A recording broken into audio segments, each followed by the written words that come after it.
മുണ്ടക്കൈ ചൂരൽമല ദുരന്ത വാർഷികത്തിലെ നമ്മൾ തുടങ്ങിയ വാർത്താ പരമ്പര തുടരുകയാണ്. മണ്ണ് മൂടാത്ത ഓർമ്മ.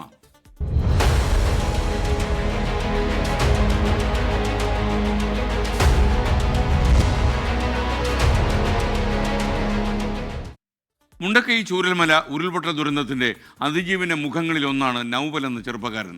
പ്രിയപ്പെട്ടതായിരുന്നു ഈ ചെറുപ്പക്കാരൻ വയനാടിന്.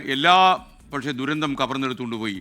വിദേശത്ത് നിന്ന് ദുരന്തഭൂമിയിലെത്തിയ നൗഫലിൻ്റെ സങ്കടകരമായ അവസ്ഥയിൽ നൊമ്പരപ്പെട്ടവരാണ് നമ്മളെല്ലാവരും. നമ്മൾ ഓർമ്മിക്കുന്നുണ്ടാവും. ജൂലൈ 30 എന്നൊരു ബേക്കറി ഹോട്ടൽ സംരംഭത്തിലൂടെ ജീവിതം വീണ്ടെടുക്കാൻ ശ്രമിക്കുകയാണ് ഇപ്പോൾ നൗഫൽ.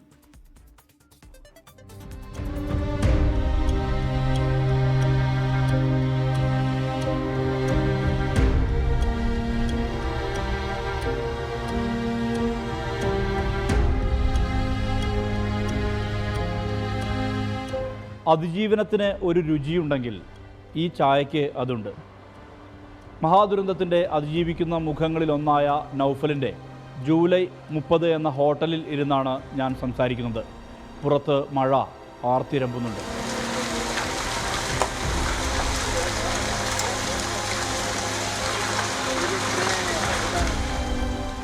ദുരന്തം നടന്നതിൻ്റെ 2ാം നാളാണ് നൗഫൽ മുണ്ടക്കൈയിലെത്തിയത്. പൊട്ടി അന്ന് രാത്രി കയറി പിറ്റേന്ന് രാവിലെ ഞാനിവിടെ എത്തി. വന്നപ്പോഴുള്ള കാഴ്ച എന്ന് പറഞ്ഞാൽ ഞാൻ ആകെ തരിച്ചുപോയി. എന്നാലും ഒരു പ്രതീക്ഷ ഉണ്ടായിരുന്നു, എവിടെയെങ്കിലുമൊക്കെ കയറി ഇരിക്കും അല്ലെങ്കിൽ എവിടെ രക്ഷപ്പെട്ടിട്ടുണ്ടാവും എന്നുള്ള ഒരു ഇതായിരുന്നു. എൻ്റെ മകളെയും കൂടി ഇങ്ങോട്ട് കണ്ടപ്പോൾ ഞാൻ എൻ്റെ എല്ലാ പിടുത്തും വിട്ട്. പിന്നെ വാപ്പാനെയും ഉമ്മാനെയും തലേന്ന് കിട്ടിയെന്നും പറഞ്ഞപ്പോൾ എല്ലാ പ്രതീക്ഷയും നഷ്ടപ്പെട്ട്. പലരും ചേർത്തു പിടിച്ചു, പേരറിയാത്തവർ പോലും. ഇന്ന് വരെ ഞാൻ കാണാത്ത ആളുകൾ.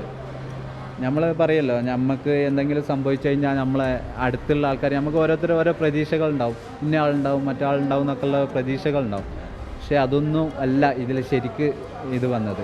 സഹായിച്ചില്ല എന്നല്ല, ഒരുപാട് ആൾക്കാർ എൻ്റെ ആൾക്കാർ എന്നെ സഹായിച്ചിട്ട്. പക്ഷേ എങ്കിലും ഞാൻ ഇന്ന് വരെ കാണാത്ത ആളുകളാണ് എന്നെ വന്നിട്ട് സാന്ത്വനിപ്പിച്ചതും സഹായിച്ചതും സംരക്ഷിച്ചതും ഭക്ഷണം തന്നതും എല്ലാം. ജൂലൈ 30 എന്ന ഈ ഹോട്ടൽ മുണ്ടക്കൈയിലെ ചെറുപ്പക്കാരുടെ ഒത്തുചേരൽ ഇടം കൂടിയാകുന്നു ഇപ്പോൾ. മുണ്ടക്കൈയിൽ എന്താണോ അവർ കാണിച്ചിരുന്നത് അതുപോലെ അവർ ഇവിടെ ഇരുന്ന് കാണിക്കും. അത് എനിക്ക് കാണുമ്പോൾ ഭയങ്കര സന്തോഷം. നമ്മളെ നാട് പോയിട്ടില്ല, അല്ലെങ്കിൽ നമ്മളെല്ലാവരും ഉണ്ട് എന്നുള്ള ഒരു തോന്നൽ വരും. അതിജീവിക്കുകയാണ് നൗഫൽ. ദൈവം എന്തെങ്കിലും കണ്ടിട്ടായിരിക്കും എന്നെ ബാക്കി വെച്ചത്, അല്ലെങ്കിൽ ഞാനും അതിൽ ഇതാകണ്ടല്ലേ. അപ്പോൾ എന്തെങ്കിലുമൊക്കെ ചെയ്യാൻ പറ്റുമോ എന്നുള്ളത് ശ്രമിക്കുക. അത് ദൈവം അനുഗ്രഹിച്ചാൽ മുന്നോട്ടുള്ള ജീവിതം. മനു ദാമോദരനൊപ്പം സുർജിത്ത് അയ്യപ്പത്ത്, 24 വയനാട്.